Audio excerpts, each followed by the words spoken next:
And I want to promise you, this will be a government of action. The Last King of Scotland takes us inside the world of one of the most fascinating and frightening leaders of all time. Idi Amin, famed for his electrifying magnetism, yet whose brutal rule left as many as 500,000 of his countrymen dead. He was a man of shocking extremes and contradictions, and in July 1971, on a visit to Britain, came to Edinburgh to apparently relax. He had a soft spot for Scotland, and the dictator was treated like royalty when he toured Holyrood Palace and Edinburgh Castle. Why was he so fascinated with Scotland? Yeah, I think, well, one way, he did fight with them. I mean, he fought with them against the Mau Maus and stuff, and it was really, he thought, I mean, from what I've gotten, that they treated him well, and he respected the way they were. But then they also had clans, and he had clans, you know, enjoyment of, like, regalia, you know what I mean, which he enjoyed from the tribal way, too. So there was, like, all this other music, the way they like to play music, at least in before battle, and all kinds of things that he found amazing, and then the fact that he felt that they were under the British oppression, and that they were being squashed, just like as he felt he was, and so he thought that if he could free himself, he could free them from this sort of oppression, and he would be the last king. There'd be no more kings of Scotland. Who are you? I'm Dr. Nicholas Garrigan. I work at the medical compound in McAvoy. I'm a doctor. You are British. Well, I'm Scottish. Yeah, I'm Scottish. Scottish? Yeah. Amin had been in the King's African Rifles, the British Army in East Africa. And his immediate superior officers, like the sort of sergeant major or whatever in his regiment, they were Scottish. And the superior officers were English. And he didn't like the superior officers. He thought they were snobby and that they were racist and they were very cold. And he really liked his immediate superiors. And they introduced him to bagpipes, they introduced him to the kilt. And he went to Scotland a few times, and he loved it. And he said, you know, the Scottish people are the warmest people and the least racist people I've ever met. Very brave and good people, completely. Let me tell you, if I could be anything instead of a Ugandan, I would be a Scot. Right, really? The movie is a fictional thriller which includes characters who've been added to tell the real story of Uganda under Amin's rule. It's told from the point of view of a fun-loving young doctor who becomes Amin's personal physician. The part is played by rising Scottish star James McAvoy. Nicholas Garrigan's based on 3 people that actually existed and had very close relationships with Amin. He is, one of them was a Scottish doctor who was a little bit older than my character. He does fall in with someone incredibly bad, but who's incredibly charming and who empowers my character. So when you've got that kind of empowerment, and he makes my character feel special, when you've got that kind of empowerment and that attention paid to someone with that youthful vanity and ego and selfishness and self-serving nature, I think it's really quite understandable that you would succumb to, as you say, like the dark side. When you came to the role, what was your first impression of Idi Amin, or what were your impressions of Idi Amin, and how did they change as the film progressed? Well, I mean, I didn't really I only had like this sort of limited image of a crazed man in an army uniform with epilepsy and stuff, and mad dictators. I really had no understanding. I didn't even understand the culture of Uganda or any of the things around it. And so as I started to really get into it after, then I started to come to understand it, because my job was kind of to go underneath and try to figure out the motivations and the way he really was, and I slowly started to understand this like soldier who ultimately was trying to help his country, but like fell into sort of the madness of power and like of like feeling afraid and betrayed.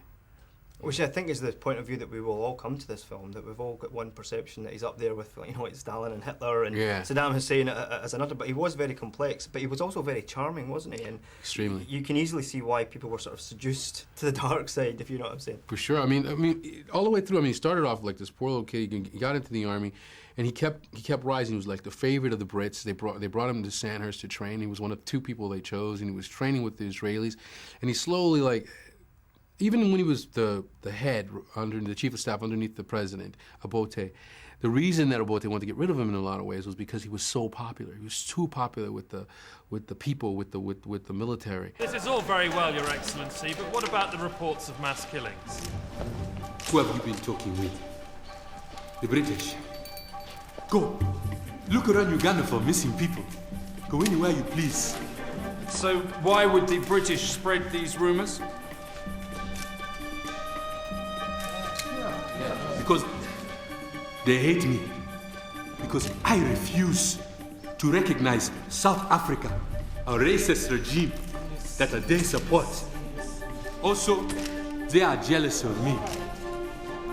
Because while they are starving, with their strikes and with their protests, the people of Uganda are eating beef and driving big cars.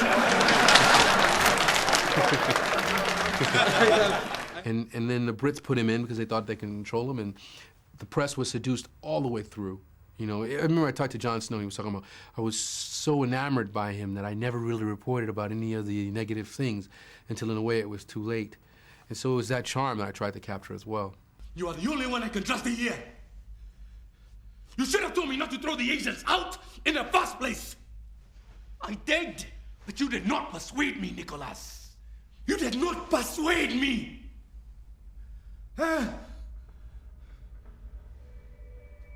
Tell me what to do here.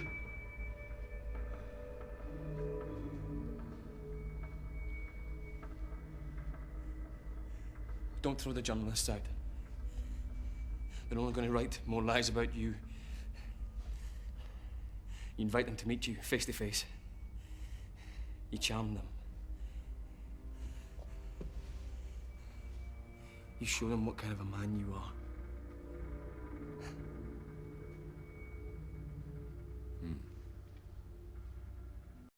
Well, I knew I had Forrest there, who was going to clearly give an amazing performance.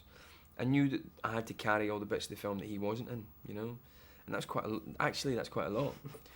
He's so good in it that it makes you feel like he's in it all the time, but he's not actually. And if I had been, you know, if I wasn't up to it, then there'd been a lot of this film that was very boring. So I knew that there was a lot of responsibility, and it was quite daunting, and I was a bit scared of that, really.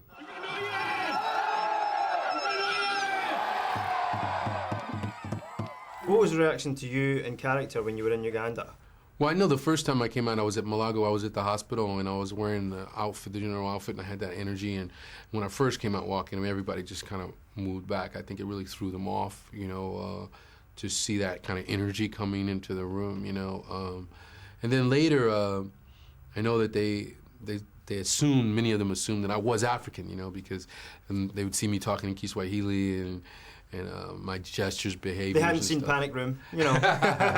Well, it's bigger, and it's the energy, man. I think when you put that energy around yourself, then you start to become invisible. Like who you are it disappears. I have created the Save Britain Fund. We Ugandans, we like to help our friends. So the Ugandans have got together and saved 3 tons of food and the vegetables for their friends in England. Because they are having economic difficulties, let me assure you here. What do you think people will take away from seeing this film? Well, I mean, I think that they're going to at least think about what the corruption of power means, because you watch that with Nicholas, with James McAvoy's character, you know. And I think that they'll think about what happens when the West goes into these places, to different places, and what sort of situations and possibly monsters are created from that intervention, you know. And I think they're going to come away with a deeper, more resonant understanding of what these sort of generals, I mean, presidents, dictators, whatever, are like. That they're masked sometime, and you need to really look closely at the deeds that are going on inside of a country to make a true judgment, not necessarily by the fact that you're embraced by their charisma.